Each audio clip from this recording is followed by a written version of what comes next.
Queen Victoria's great-granddaughter, a dilapidated castle in the heart of crumbling Germany, and a gas stove. It wasn't simply the death of a princess abandoned by the times as the Soviet Red Army advanced. It was the end of a cruel genetic curse that had consumed European royalty from within, a disease that turned her very bloodline into poison. The story begins not in tragedy, but in triumph. It begins in the heart of the German Empire, in the late 19th century, a world of spiked helmets, military parades, and an aristocracy that believed it was chosen by God to rule. Feodora was born on May the 12th, 1879, in the New Palace at Potsdam. The location itself was a statement of power. This was the summer residence of the Prussian kings, a massive Baroque structure designed to impress, to intimidate, and to house the glory of the Hohenzollerns. But inside the nursery, the atmosphere was far from glorious. The baby was small, frail, and almost immediately a disappointment. In the hyper-masculine culture of Prussia, where the value of a royal child was measured in their ability to wear a uniform and command a regiment, a girl was a secondary prize. But the true problem was not her gender, it was her mother. Princess Charlotte of Prussia was a terrifying force of nature. Known to the family as Charlie, she was the eldest daughter of the then Crown Prince, Frederick and Victoria, Princess Royal, herself the eldest daughter of Queen Victoria. By lineage, Charlotte was the pinnacle of royalty. By temperament, she was a disaster. Charlotte was a woman born into the wrong century. Intelligent, restless, and prone to wicked boredom, she detested the stifling etiquette of the Berlin court. She was a woman who needed constant stimulation, gossip, intrigue, cigarettes, and late-night parties. She had a sharp tongue that she used like a whip, and she lacked the one thing a Victorian mother was supposed to possess in abundance: maternal instinct. When Charlotte discovered she was pregnant with Feodora, she was not overjoyed. She was annoyed. Pregnancy was an inconvenience. It ruined her figure, it limited her social calendar, and it forced her into a confinement she found intolerable. She wrote to her mother, the future Empress Frederick, complaining bitterly about her condition, viewing the unborn child as a parasite, draining her vitality. When Feodora finally arrived, the reception was cool. Charlotte looked at the infant with a critical, almost clinical eye. She did not see a miracle. She saw a creature that demanded time and energy she did not wish to give. Feodora was handed off to a battery of wet nurses and governesses almost immediately. This was common for the era, of course. Royal mothers rarely changed nappies, but Charlotte's distance went beyond convention. It was an act of aversion. The tragedy of Feodora's early years was set against the backdrop of the Prussian hothouse. The German court under Kaiser Wilhelm I, and later under Feodora's own uncle, Wilhelm II, was a place of extreme tension. It was a society obsessed with appearance, with strength, and with duty. Weakness was despised, and Feodora, from the very start, was weak. She was a difficult baby. She cried incessantly, a high, thin wail that echoed through the nursery corridors, driving the nannies to distraction. She suffered from colic that seemed to defy medical explanation. Her digestion was constantly upset. She would vomit without warning, and she seemed to be in pain even when there was no obvious cause. Charlotte's reaction to her daughter's distress was not sympathy, but irritation. The baby's crying ruined her sleep. The baby's illness ruined her plans. In letters to her English relatives, Charlotte described Feodora not with the affection of a new mother, but with the detachment of a disappointed critic. She called the child stupid and ugly. She complained that Feodora was slow to develop, that she was lethargic. that she lacked the spark that Charlotte valued so highly in herself. What no one realized, what no doctor in 1879 could possibly have known, was that the mother and daughter were locked in a shared biological tragedy. The nerves that made Charlotte so restless, the eccentricity that made her chain smoke and pace the floors until dawn, and the colic that made baby Feodora scream for hours were likely manifestations of the same thing. Deep in their DNA, on a microscopic level invisible to the physicians of the time, a mutation was at work. It was a legacy from Queen Victoria, passed down through the generations like a cursed heirloom. It was porphyria. In the late 19th century, porphyria was a medical phantom. It was not a single disease in the eyes of doctors, but a confusing collection of symptoms that looked like other things. When the metabolism failed to produce heme correctly, toxic porphyrins flooded the body. The results were horrific. Abdominal pain that mimicked appendicitis or poisoning, skin that blistered and scarred under the sun, and, most terrifying of all, damage to the nervous system that caused paralysis, seizures, and madness. Charlotte had it.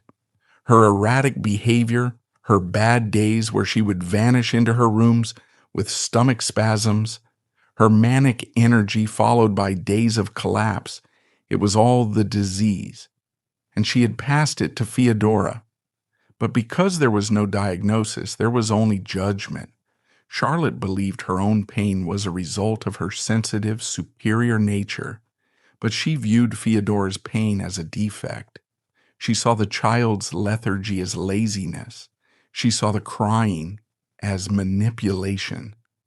As Feodora grew from a sickly infant into a shy, awkward toddler, the dynamic of her life was cemented. She was the disappointment living in the shadow of a mother who dazzled and terrified everyone around her.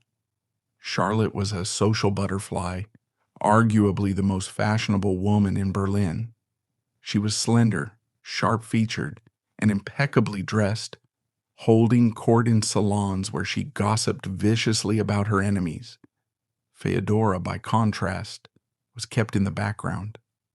The little princess quickly learned that the safest place to be was nowhere near her mother. She retreated into herself. She became a quiet, watchful child, observing the glittering, dangerous world of the court from behind the safety of a curtain or a nursery door. She learned to suppress her complaints because complaining only brought scorn. If her stomach hurt, and it often did, a gnawing, deep ache that made it hard to stand up straight, she learned to hide it. If she felt a strange, dark cloud of sadness descending on her mind, she learned to smile through it, because a Prussian princess was not allowed to be sad. Her father, Prince Bernhard of Saxe-Meiningen, was a different story, but he was not a savior. Bernhard was a man of his time and class, a scholar, an intellectual, and a soldier, but not a particularly warm father. He was deeply interested in military history and Greek translation, often retreating into his study to escape his wife's chaotic energy. He was fond of Feodora in an abstract way, but he was completely dominated by Charlotte. If Charlotte said the girl was being difficult, Bernhard generally accepted it. He was not cruel, but he was absent, leaving Feodora to navigate the minefield of her mother's moods alone. The isolation of Feodora's childhood is difficult to overstate. While she had cousins, the children of the future Kaiser Wilhelm II were running wild in the nearby palaces. She was often kept apart. Charlotte did not like children, even her own nieces and nephews. She found them noisy and dirty. So Feodora spent long days in the nursery, surrounded by adults who were paid to care for her, but not to love her. There's a heartbreaking anecdote from this period that illustrates the coldness of her world. Feodora was often sent to visit her grandmother, Vicky, the crown princess. and later Empress Frederick. Vicky was a brilliant woman, the favorite child of Queen Victoria, but she was also a woman under siege, hated by the German court for her liberal English views. Vicky saw the damage being done to Feodora. In her letters to Queen Victoria, she expressed deep concern for the poor little thing, noting how pale and frightened the child looked. Vicky tried to provide some warmth, some semblance of a normal grandmotherly relationship. She would read to Feodora, take her for walks in the gardens of the Friedrichshof, and try to draw the child out of her shell. But even Vicky was critical. The Victorian standard for children was high. They were expected to be bright, engaging, and precocious. Feodora, burdened by her secret illness, was often tired and dull.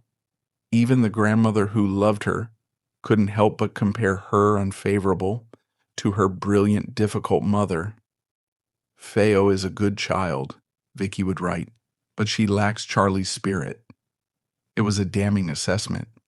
Feodora was being compared to the very woman who was tormenting her and found wanting. As she entered her school years, the pressure intensified. Education for a Prussian princess was rigorous. She was expected to be fluent in French and English, to know history, to play the piano, and to understand the complex genealogy of the European royal houses. For a child with a chronic undiagnosed metabolic disorder, this was torture. There were days when the fog would descend, a symptom of porphyria that causes confusion and difficulty concentrating. Feodora would stare at her lessons, the words swimming on the page, unable to make sense of them. Her tutors, reporting back to Charlotte, would call her slow or obstinate. Charlotte's reaction was predictable. She would storm into the schoolroom, a whirlwind of perfume and fury, and berate the girl. She would call her stupid, asking why she couldn't be more like her cousins. She would mock Feodora's appearance, criticizing her posture, her hair, her dress. Charlotte was obsessed with slimness and beauty. Feodora, often bloated from her digestive issues, felt like a gargoyle next to her sylph-like mother.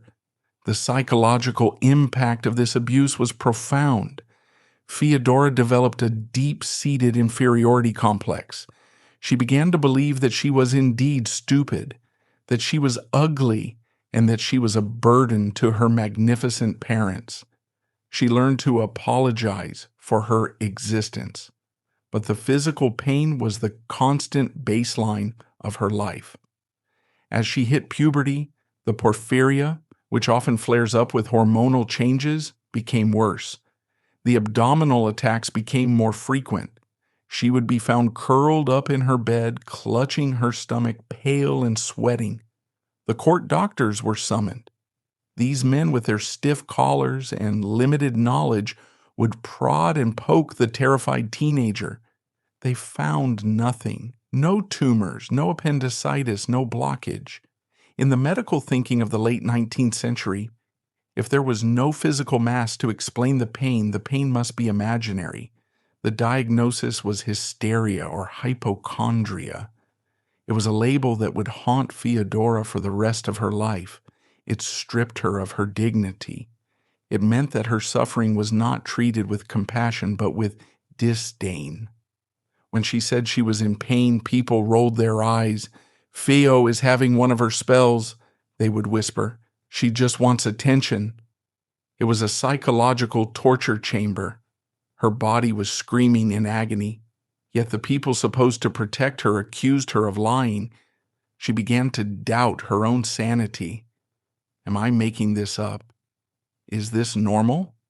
Why does everyone else seem to live without this clawing pain in their gut? By the time Feodora was a teenager, she was a ghost in her own house. She was quiet, submissive, and deeply unhappy. But the world outside was moving at a breakneck speed. Her cousin Wilhelm had become Kaiser Wilhelm II, a bombastic, unstable leader who was steering Germany toward disaster. The pomp and circumstance of the empire were reaching their zenith. Feodora was dragged along to the state functions, the balls, the parades. She stood in the background in her stiff corsets and heavy silks, smiling the frozen smile of a princess, while her insides churned.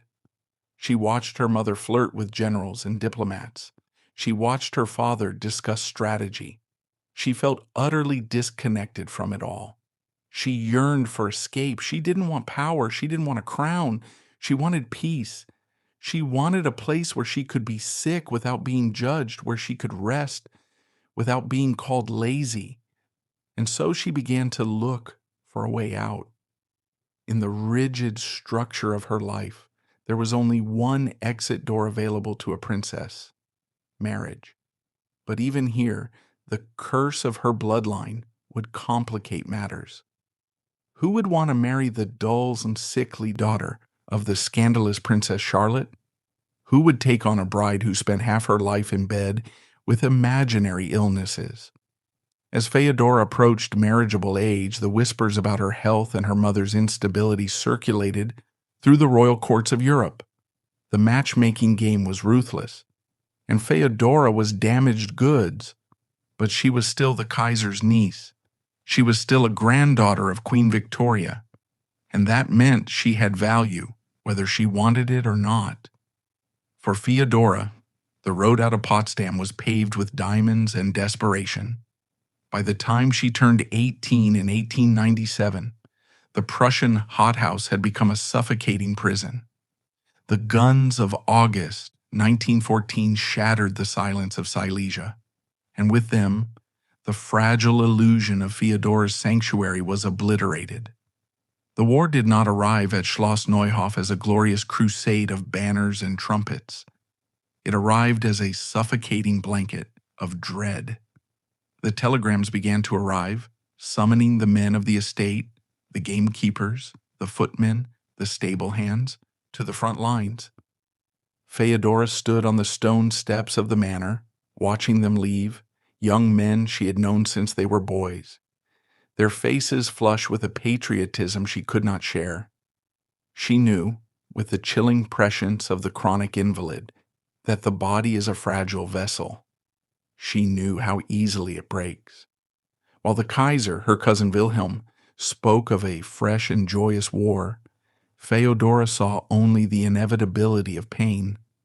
Her husband, Prince Heinrich, though 50 years old, donned his uniform with a stoic sense of duty. He was a man of the old world, and for him the war was a tragic necessity. For Feodora, it was the beginning of the end. The war transformed Neuhof. The great rooms, once hushed and reserved for the family, were opened up. The linens were stripped from the beds to be turned into bandages. The estate, like so many others in Germany, became a support system for the front. Feodora, despite her debilitating illness, was expected to lead. She was the princess. She was the symbol of the nation's motherly endurance, and so she forced herself to perform. She organized knitting circles for the soldiers, oversaw the collection of scrap metal, and visited the military hospitals that began to fill the schools and churches of the nearby towns. It was in these hospitals that the reality of the war truly touched her. The smell of gangrene, of unwashed bodies, of carbolic acid and stale blood. It triggered her physical revulsion, sending waves of nausea rolling through her gut. But she stood by the bedsides, holding the hands of dying boys who whispered the names of their mothers. She saw the devastation of the human form, the way shrapnel tore through muscle and bone, and it mirrored the invisible devastation taking place inside her own body. The stress of the war acted as a powerful accelerant for her porphyria. The attacks came with terrifying frequency now.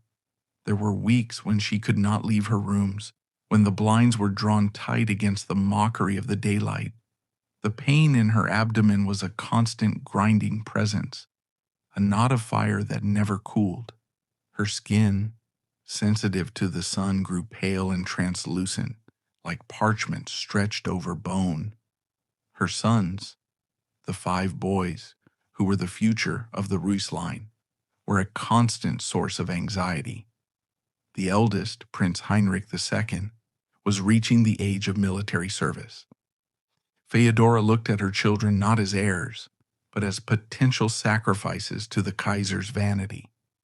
Every letter from the front, every casualty list published in the newspapers, felt like a noose tightening around her throat. She lived in a state of suspended terror, waiting for the telegram that would announce the death of a husband or a son. But the blow, when it came, was not to her immediate family, but to the world that sustained them. By 1916, the euphoria of the early war years had evaporated, replaced by a gray, grinding misery. The British blockade was strangling Germany. Food was becoming scarce, even for the aristocracy. At Neuhof, the meals became simpler.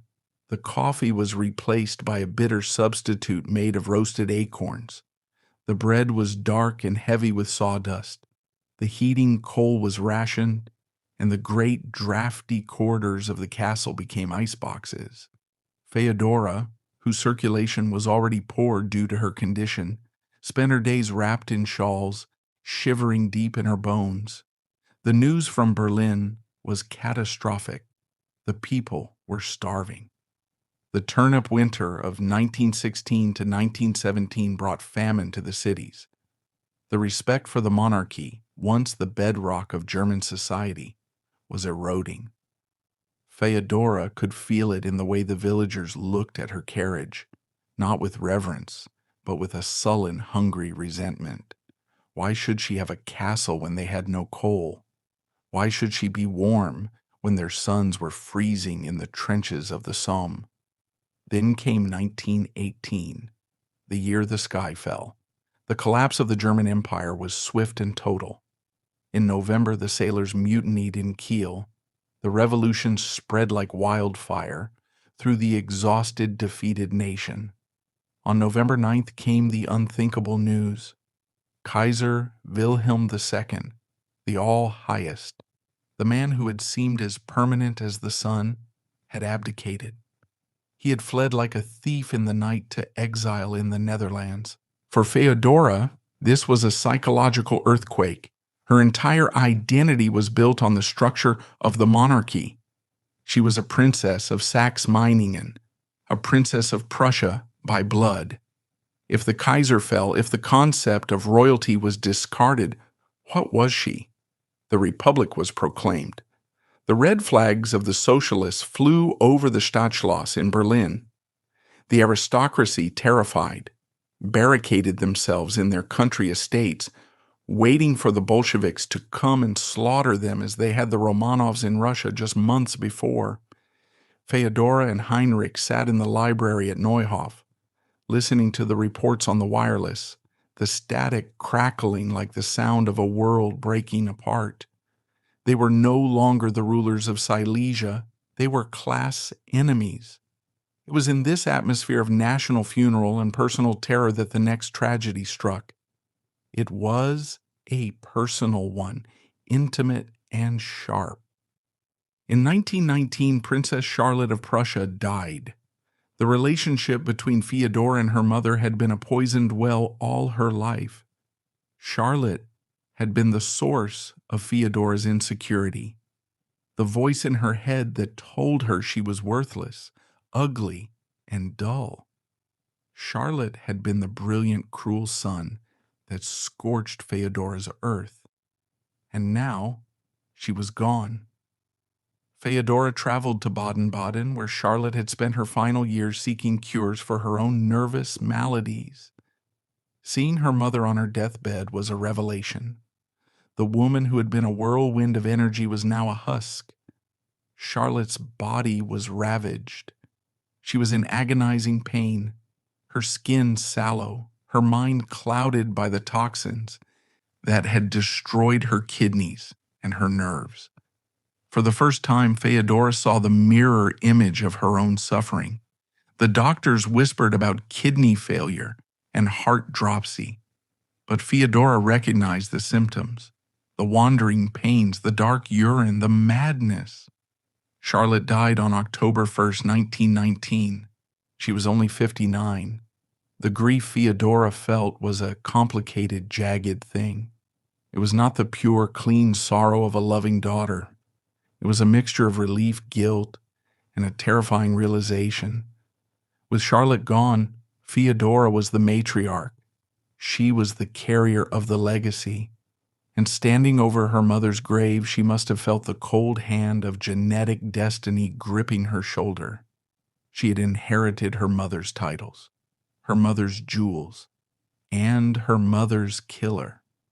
The 1920s brought no relief to Germany and no relief to Feodora. The Weimar Republic was a chaotic, violent mess. Hyperinflation destroyed the economy. The currency became worthless. In Silesia, the situation was particularly volatile. The borders were being redrawn. Polish nationalists were fighting for control of the region, and the German Free Corps, paramilitary bands of disillusioned soldiers, were fighting back. Neuhof was an island in a sea of anarchy. The family's wealth, once vast, was decimated. The gold mark was gone, replaced by paper notes that people burned for warmth. Feodora and Heinrich had to fight to keep the estate running. They sold timber, they sold land, they lived a life of genteel poverty, maintaining the facade of aristocracy while counting every pfennig in the kitchen accounts. Feodora retreated further into seclusion. The new world, the world of jazz, of cabaret, of loose morals and democratic chaos, frightened her. She belonged to the 19th century, to a world of silence and order. She found the noise of the 1920s unbearable. Her health continued its slow, inexorable decline. The lack of proper medical care during the war and the stress of the revolution had done permanent damage. She was now in her 40s, but she moved like an old woman. The abdominal attacks left her bedridden for weeks at a time. She became addicted to the sedatives that were the only barrier between her and the pain. In the village, she became a legend, the White Lady of Neuhof, a ghost who was rarely seen. When she did appear, at church or in the back of a chauffeured car, her face was a mask of tragedy. The villagers, struggling with their own poverty, felt a strange mix of pity and awe. They knew she was sick, though they didn't know the name of the sickness. They whispered that it was the royal disease, a curse from a god for the hubris of the Hohenzollerns. But Feodora was not cursing God. She was trying to survive him. She spent her days in the library reading English novels, trying to connect with the sane, stable world of her grandmother Victoria. She wrote letters to her few remaining friends, letters that were filled with a deep, pervasive melancholy. She felt like a survivor of a shipwreck, clinging to a piece of driftwood while the ocean raged around her. Her sons were grown now, tall young men who navigated this new broken Germany with a cynicism their parents lacked. They joined the steel helmet organizations. They flirted with the new nationalist movements that promised to restore German pride. Feodora watched them with anxiety. She saw the anger in their eyes, the same anger that was burning in the beer halls of Munich. She sensed, with her heightened neurotic sensitivity, that the violence was not over. The war of 1914 to 1918 had been a slaughter, but it had settled nothing. The wound was still open, festering. By the late 1920s, a new name was being whispered in Silesia: Hitler.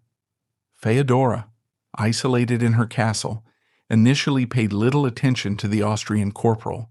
He was vulgar, he was loud, he was common. To a woman raised in the court of Potsdam, he was everything that was repellent. But her world was shrinking, and the shadows were lengthening. The porphyria was attacking her mind more frequently now. She suffered from bouts of paranoia, convinced that she was being watched, that her food was poisoned, that the end was coming. She was right, of course. The end was coming. It was just taking its time.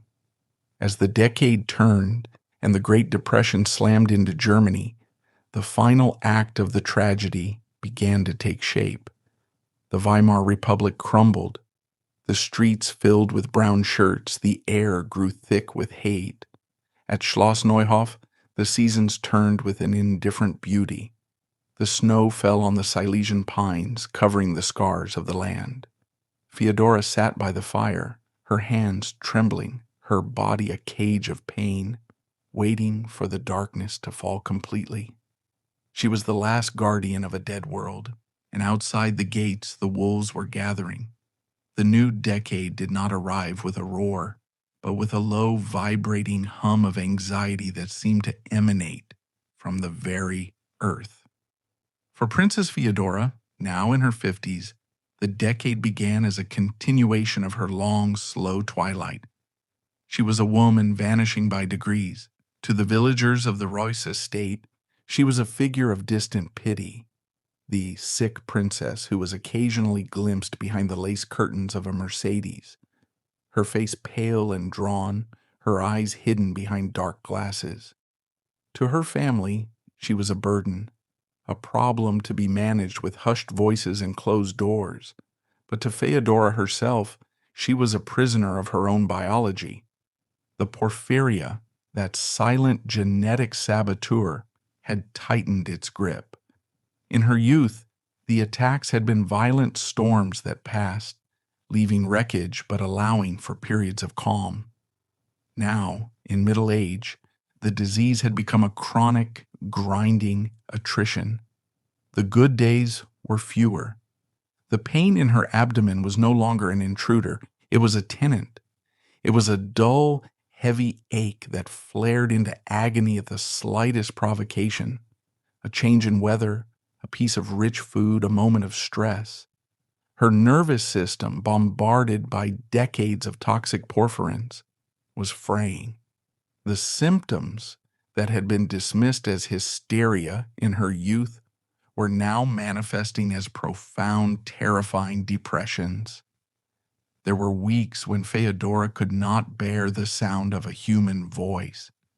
She would retreat to her apartments in the west wing of the castle, ordering the shutters closed, lying in the semi-darkness, while her mind played tricks on her.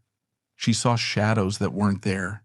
She heard whispers in the empty corridors. She felt a creeping, irrational terror that something terrible was about to happen, not just to her, but to the world.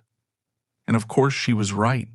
The rise of Adolf Hitler and the National Socialists presented a complex, seductive trap for the German aristocracy. To the modern observer, it seems incomprehensible that the high-born Junkers, with their codes of honor and their disdain for the vulgar masses, would align themselves with a shouting Austrian corporal. But fear is a powerful motivator. Feodora and her husband, Prince Heinrich, like almost all of their class, were terrified of one thing above all else: Bolshevism. They looked east toward the Soviet Union and saw a nightmare. They saw the Russian aristocracy, their own cousins and friends, slaughtered in cellars, their estates burned, their very existence erased. The memory of the Romanovs was a fresh, bleeding wound in the collective psyche of the German nobility. So when the Nazis marched into the spotlight, promising to restore order, to crush the communists, and to make Germany strong again, the aristocracy listened. They did not like Hitler. They found him loud, uncouth, and socially beneath them, but they thought they could use him. They thought he was a tool, a battering ram to destroy the Red Menace, after which the natural order would return. It was a fatal miscalculation. For Feodora, the political shift was personal. Her sons, the young princes of Rus, were drawn to the new movement. They were part of a generation that felt cheated by history. They had grown up in the shadow of defeat, stripped of the military glory that was their birthright. The Nazis offered them uniforms, a sense of purpose, and a target for their anger. Feodora watched this transformation with a deep, intuitive unease. She was a daughter of the 19th century, a woman whose grandmother was Queen Victoria. The sheer noise of the Nazi movement, the shouting, the marching, the torchlight parades, offended her sensibilities. It was garish. It was hysterical. In a strange irony, the hysterical princess found the new Germany to be too emotionally volatile, but she was too sick and too tired to fight it. By 1933, when Hitler was named chancellor, the atmosphere at Schloss Neuhof had changed. The estate, once a private kingdom, was now part of the coordinated machinery of the Third Reich. The local Nazi officials, men who had once been shopkeepers or laborers, now strutted through the village with an air of menace. Feodora found herself having to be polite to these men, to host them at obligatory teas where they spoke of blood and soil, and looked at the family silver with covetous eyes. The stress of these interactions was poison to her. Stress triggers the production of porphyrins. Every time she had to smile at a local Gauleiter, every time she had to endure a dinner where the conversation turned to the Jewish problem or the betrayal of 1918, her body rebelled. She would spend the next day in agony, vomiting bile, her skin burning as if she had been dipped in acid. Her doctors, eager to align themselves with the new regime's obsession with health and purity, were less sympathetic than ever. In the Nazi worldview, illness was weakness. A chronic invalid was a useless eater, a drain on the national body. While they wouldn't dare say this to a princess of the blood, the subtext was there. Their treatments became more aggressive, more desperate. She was prescribed stronger sedatives, Veronal, heavy doses of morphine to keep her quiet. Feodora became a ghost in her own house, floating through the days in a chemical haze. The drugs dulled the pain, but they also dulled her soul. She spent hours staring out the window at the Silesian forests, watching the seasons turn, feeling a profound disconnection from the reality that was unfolding. Then came the year 1938, the year of the Anschluss, the annexation of Austria, the year of the Sudetenland crisis. War was in the air, thick and choking like coal dust. Silesia was on the front lines of this tension. The border with Poland was close, and the rhetoric about the stolen lands was reaching a fever pitch. Feodora could see the military convoys moving on the roads again, just as she had in 1914. The déjà vu was nauseating. Not again, she would whisper to her husband Heinrich. Please, not again. Prince Heinrich the 33rd was now an old man, 74 years old. He was tired. The strain of managing the estate under the chaotic economic policies of the Nazis, the worry about his sons, and the constant burden of his wife's illness had worn him down. He was the anchor of Feodora's life. Not a passionate love, perhaps, but a constant, solid presence. He was the one who understood the rhythms of her illness, who knew when to close the curtains and send the servants away. In early 1939, that anchor was ripped away. Heinrich fell ill. It was a swift decline, a mercy in comparison to Feodora's decades of suffering. He died on March 23, 1939. The death of her husband was a catastrophe for Feodora. It was not just the loss of a spouse, it was the loss of her protector. In the rigid social structure of the time, a widow was vulnerable. Without a man at the head of the household, Feodora was suddenly exposed. She was the Dowager Princess, a title that sounded grand but felt hollow. She stood by his grave in the family crypt, a small, frail figure in black veils. The wind whipped across the Silesian plains, carrying the scent of thawing earth and impending violence. She was 60 years old. She was alone, and she knew with a terrifying certainty that the world was about to end. The months following Heinrich's death were a blur of grief and administrative cruelty. The estate had to be managed. The Nazi bureaucrats descended, demanding death duties, demanding quotas of timber and grain for the national effort. Feodora, grieving and sick, had to sign papers she barely understood. Her sons tried to help, but they were consumed by their own roles in the gathering storm. They were officers now, waiting for the order to march. Feodora retreated to the deepest recesses of the castle. She stopped receiving visitors. She stopped going to church. She became a hermit, living in a suite of rooms that smelled of lavender, old paper, and medicine. She read her English Bible, finding comfort in the Psalms of Lamentation. My strength fails because of my iniquity, and my bones waste away. It felt like a diagnosis, summer 1939. The heat was oppressive. The radio, which Feodora now feared to turn on, screamed with Hitler's speeches. Poland was the enemy. Poland had to be destroyed. Schloss Neuhof was located in Lower Silesia, dangerously close to the Polish border. As August turned to September, the estate was surrounded by the machinery of war. Tanks rumbled past the gates, churning up the dust. Soldiers bivouacked in the forest where Feodora had once taken peaceful walks. The sky was filled with the drone of Luftwaffe bombers moving into position. Feodora watched it all from her window. She felt a profound sense of betrayal. The war to end all wars had been a lie. The sacrifice of 1914 had been for nothing. Her cousins in England, King George VI, the royal family, were now the enemy again.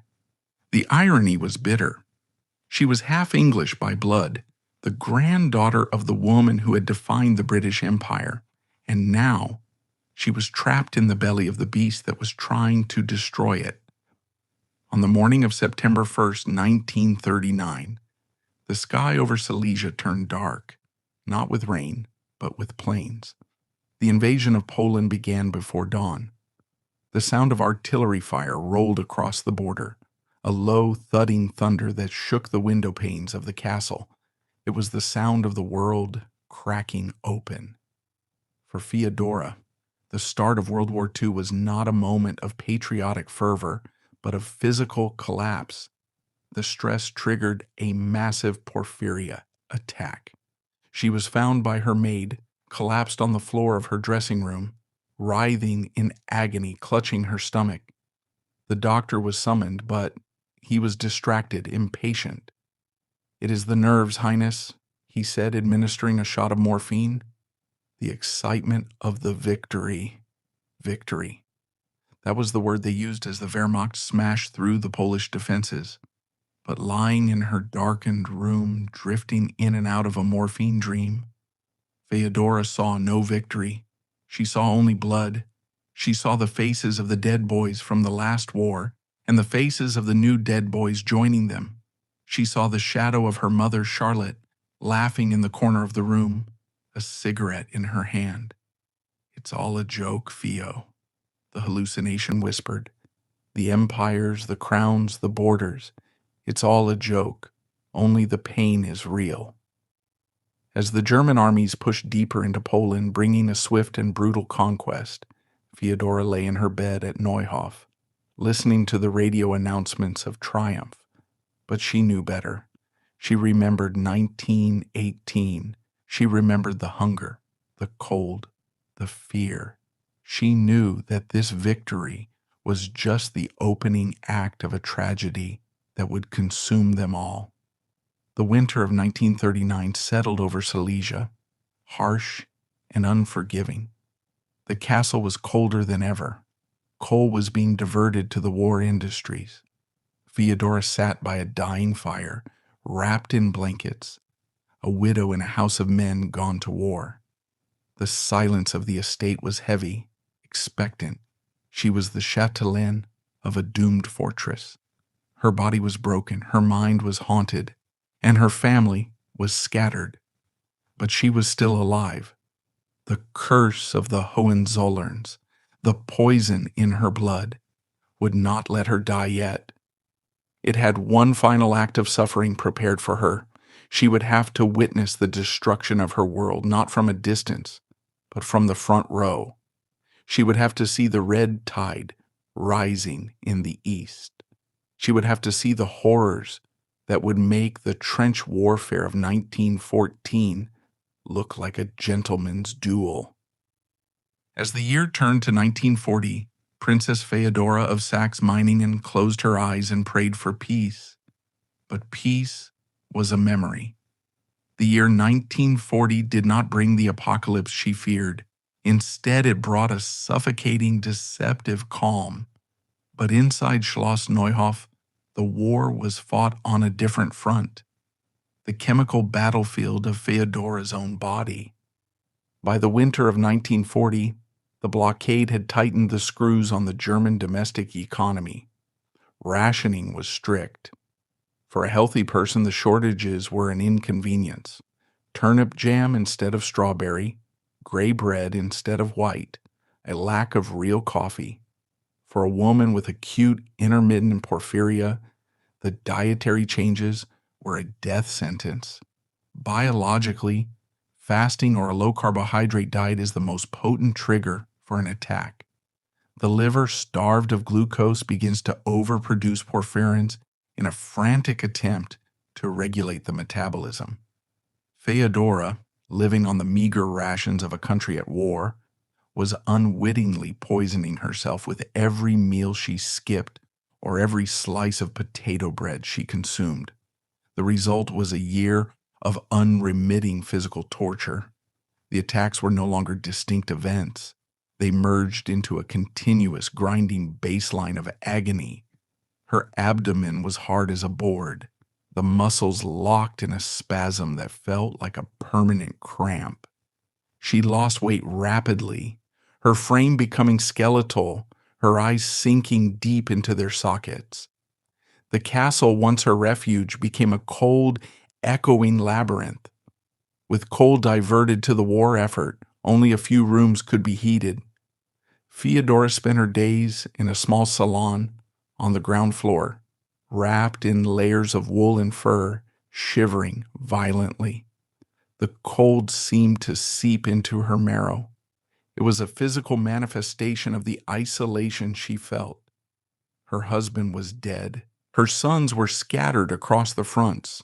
Heinrich II was a major in the Wehrmacht, fighting for a regime his mother viewed with a mixture of aristocratic disdain and pragmatic fear. She was alone with the servants, and even they were changing. The young men were gone, drafted into the infantry. The older retainers were sullen, exhausted, and wary. The Nazi Party officials in the local village of Hirschberg were watching everything. They counted the chickens, they measured the milk yield, they eyed the silver candlesticks in the Neuhof chapel. Feodora was no longer the benevolent lady of the manor. She was a suspect in her own home, a relic of the hated monarchy that the Nazis tolerated only as long as she was useful. Then came June 22nd, 1941, Operation Barbarossa. The invasion of the Soviet Union was the moment the nightmare truly began for Feodora. It was not just a military campaign, it was the awakening of her deepest, most primal terror, the Bolsheviks. Since 1917, the specter of the Russian Revolution had haunted the German nobility. They all knew the stories. They had all seen the refugees who fled St. Petersburg with diamonds sewn into their corsets. They knew about the cellar in Ekaterinburg, where the Tsar, the Tsarina, and their children, Feodora's own cousins, had been bayoneted and shot. When Hitler announced the crusade against Jewish Bolshevism, Feodora felt a chill that had nothing to do with the temperature in the castle. She knew that this was an existential gamble. If Germany won, the Nazis would own the world, a prospect that was bleak enough. But if Germany lost, if the Red Army ever came west, the stress of the invasion triggered a mental collapse. In the summer of 1941, Feodora disappeared into the fog of porphyria-induced psychosis. She began to hear voices. They were not the voices of the living, but of the dead. She spoke to her mother, Charlotte, arguing with her in empty rooms. She saw faces in the patterns of the wallpaper, demonic, twisting faces that mocked her pain. She became convinced that the food the servants brought her was poisoned. She refused to eat, which only starved her liver further and intensified the hallucinations. The local doctor, an old man named Dr. Schmidt, who had treated the family for years, was out of his depth. He came to the castle, smelled the stench of illness in the unventilated room, and shook his head. "It is the nerves, Highness," he repeated, the mantra of a profession that had failed her for 60 years. "It is the strain of the war." He prescribed veronal. It was a barbiturate, a common sedative of the era. It was also, tragically, one of the worst things you could give a porphyria patient. Barbiturates induce the production of porphyrins. Every dose Dr. Schmidt administered to calm her nerves was pouring gasoline on the fire. Feodora would take the powder, drift into a drug sleep, and wake up screaming, her abdomen on fire, her mind shattered by nightmares so vivid she could not distinguish them from reality. She was trapped in a chemical feedback loop of horror, administered by the very people trying to save her. By 1942, the news from the East began to curdle. The quick victory had evaporated in the Russian snow. The letters from her sons became infrequent and grim. They spoke of frostbite, of human waves of Soviet infantry, of a war that was not honorable combat but industrial slaughter. Feodora, in her lucid moments, read the casualty lists in the newspaper. The names of the noble families of Prussia and Silesia were being wiped out. The von Moltkes, the von Bismarcks, the Hohenzollerns, generation after generation of officers were dying in the meat grinder of the Eastern Front. She realized she was witnessing the biological extinction of her class. It was during this period that a new, darker fear took root in her mind. She began to hear whispers about what the Nazis were doing to the unfit. The T4 euthanasia program had officially been halted in 1941 due to public outcry, but the killing had not stopped. It had just gone underground. In the asylums and hospitals of Germany, the useless eaters, the mentally ill, the chronically disabled, the genetically burdening, were being starved to death or injected with lethal doses of morphine. Feodora knew she was one of them. She was a useless eater. She contributed nothing to the war effort. She consumed resources. She was mentally unstable. In the eyes of the chillingly efficient Nazi state, her life was a negative integer. She became paranoid about doctors she didn't know. If a stranger in a white coat arrived at the castle, she would lock her door. She imagined they were coming with the syringe, the great-granddaughter of Queen Victoria, cowering in her bedroom, terrified that her own government was going to euthanize her like a sick dog. This was the reality of the master race. 1943 brought the war to her doorstep, not in the form of soldiers, but in the form of victims. The British and American bombing campaigns were pulverizing the cities of Western Germany. Hamburg, Cologne, Berlin, they were being turned into hollow shells of brick and fire. The government began to evacuate civilians to the safe east. Schloss Neuhof was requisitioned. It was no longer a private home. It was a refugee center. Trucks arrived carrying women and children from the bombed-out cities. They were shell-shocked, covered in soot, carrying their entire lives in cardboard suitcases. They filled the grand ballroom. They slept on mattresses in the corridors. The smell of unwashed bodies, of cabbage soup, of fear permeated every inch of the estate. Feodora retreated to a few rooms in the West Wing, but she could not escape the intrusion. Her silence was broken by the crying of babies and the arguments of strangers fighting over access to the bathrooms. It was a profound humiliation for a woman raised in the rigid hierarchy of the 19th century. Her home had been invaded. She was a stranger in her own castle. But there was also a strange leveling humanity to it. Feodora, the princess, and the factory worker's wife from Essen were both freezing. They were both hungry. They were both waiting for a husband who might never come back. The Porphyria attacks changed character during this time. The acute, screaming pain gave way to a profound, crushing weakness. The nerves in her limbs were dying. She began to suffer from peripheral neuropathy. Her hands would go numb, making it impossible to hold a pen or a cup. Her legs would buckle under her weight. She spent days in a wheelchair, pushed by her faithful maid, staring out at the park, which was now being dug up to plant potatoes. She watched the refugees. She saw their resilience, their ability to laugh even in the wreckage. And she realized with a bitter clarity that she lacked that strength. She was brittle. She was a creature of a hothouse, and the glass had shattered. She was not made for this raw, brutal world. Late in 1943, the illusion of Silesian safety shattered. The air raid sirens began to wail in Hirschberg. The bombers were reaching deeper. Feodora would have to be carried down to the cellars, her frail body wrapped in blankets, sitting in the damp dark while the earth shook above them. In the cellar surrounded by the refugees, she saw the eyes of the people. They looked at her not with deference, but with a mixture of curiosity and resentment. Why was she here? What good was a princess when the bombs were falling? She felt the irrelevance of her existence pressing down on her like the stone arches of the vault. Then came 1944, the year of the collapse.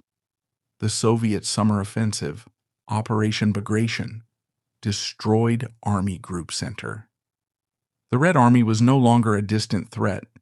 It was a juggernaut rolling toward the borders of the Reich. The news was apocalyptic. The Russians were in Poland. The uprising in Warsaw was being crushed with medieval brutality. Feodora's health reached its nadir. The stress of the approaching front caused her porphyria to flare into a continuous state of crisis. Her urine was the color of port wine, a terrifying sign of massive porphyrin discharge.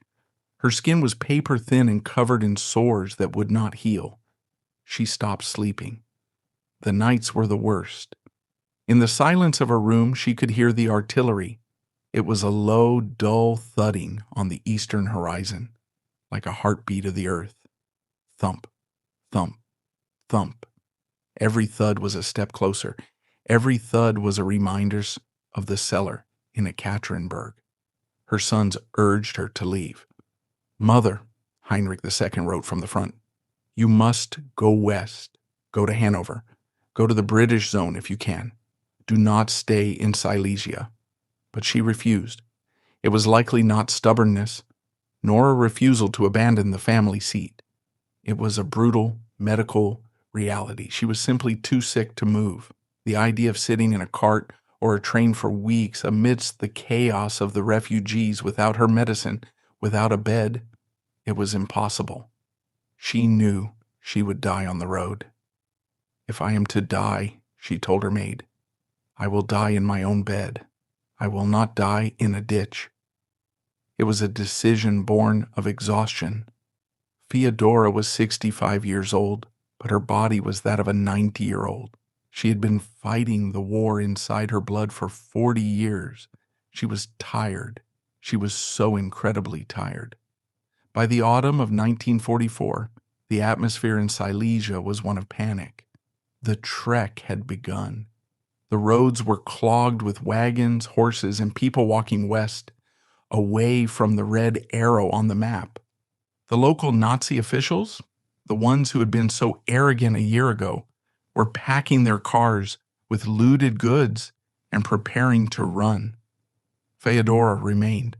Schloss Neuhof became an island of silence in a river of noise. The refugees had moved on, fleeing the front. The servants were deserting. The house was emptying out room by room, as if the life was draining out of it just as it drained out of its mistress. She spent Christmas 1944 alone. There was no tree. There were no presents. There was a small piece of meat for dinner and a bottle of wine that had been hidden in the cellar. She drank a glass, hoping it would dull the pain. It didn't. She sat in the library, the only room with a working fireplace. She looked at the portraits of her ancestors on the walls. There was Duke Bernard, her father. There was Queen Victoria, looking stern and invincible. They seemed to be judging her. They had built empires. She was watching one burn. She thought of her mother, Charlotte, the hated, brilliant, cruel Charlotte. For the first time, Feodora felt a strange kinship with her. Charlotte had known this pain. Charlotte had known the madness. Perhaps Charlotte's cruelty was just a scream of agony that no one heard. "We are cursed, Mama," Feodora whispered to the empty room. "We were always worse." January 1945 arrived with a blizzard, burying Silesia in white. Out of the mist came the Red Army, breaking the German lines like a twig. Feodora watched the horizon glow at night, the light of burning villages. When the perimeter of Schloss Neuhof was finally breached, the violence was absolute. Soldiers poured into the hallways, shattering mason, porcelain, and ripping canvas portraits with bayonets. Feodora cowered in her apartments while the screams of the maids echoed from the floors below.